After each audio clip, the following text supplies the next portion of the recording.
Okay, good morning, ladies and gentlemen.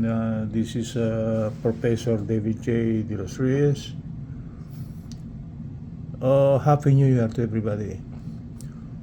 What I will be discussing this morning will be how I change the internal battery of this Bluetooth speaker. Actually, I opened this Bluetooth speaker here. Okay, and this Bluetooth speaker, even though uh, you try to what you call this charge the battery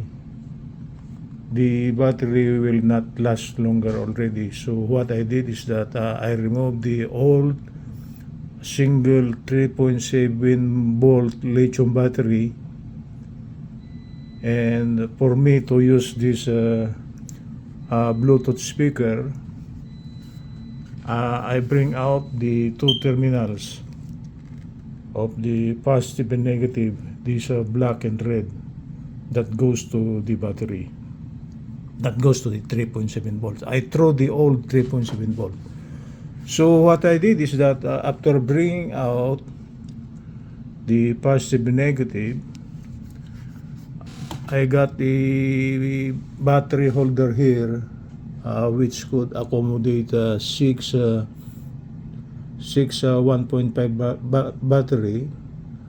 But what I need is only three batteries, because three batteries actually, if this is 1.5 and 1.5, these are actually connected in series. So I could bring out 4.5 volts from this three 1.5 volt battery, and it's more than good enough to replace the 3.7 volt. That 3.7 volt battery inside, when you charge it, actually the output coming from the charger is 5 volts. So it could charge the 3.7. If we try to operate this Bluetooth speaker here by using 4.5, it will not be damaged because 3.7, 1.5, there's only a difference of around 0.8 volts. So actually, I could replace that single 3.7 volt battery by three 1.5. And this is already very easy to replace. Once the Bluetooth speaker will not work, I'll just pop in three new 1.5 volt battery, and again it will work. So that's how I remedied this one. For me not to use the original 3.7 volt lithium battery inside. I removed that on, I threw it. Like what I said, I bring out the positive and negative terminals. So the positive terminal goes in here, the first one here. These are actually connected in series. And if we try to bring out the negative terminal, it will be at this portion here.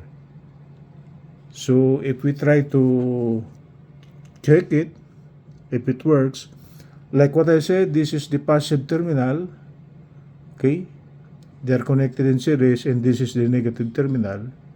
So for this Bluetooth speaker to work, I will just connect this negative terminal. This is the negative terminal. Okay, this is just a red coating, but this is the negative terminal.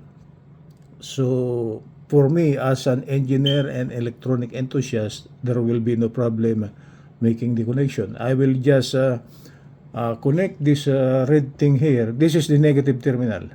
It just so happened that the cover is red. Okay, but the positive terminal is actually here, and the negative terminal should be here. Okay, and if we try to check if it really works, okay, I'll just connect this one.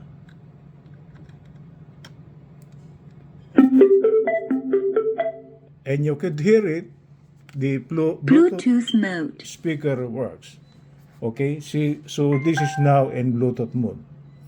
Like what I said, I could operate this Bluetooth speaker by just using three 1.5 volt battery connected in series. The total voltage of this tree here will be 4.5, and it's a little bit greater than the 3.7. It's fine. Okay, it will not damage the circuitry inside.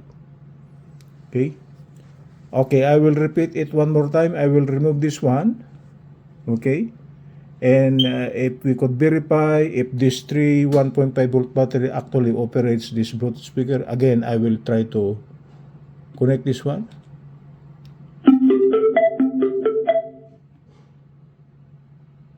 Bluetooth mode. And it works. Okay.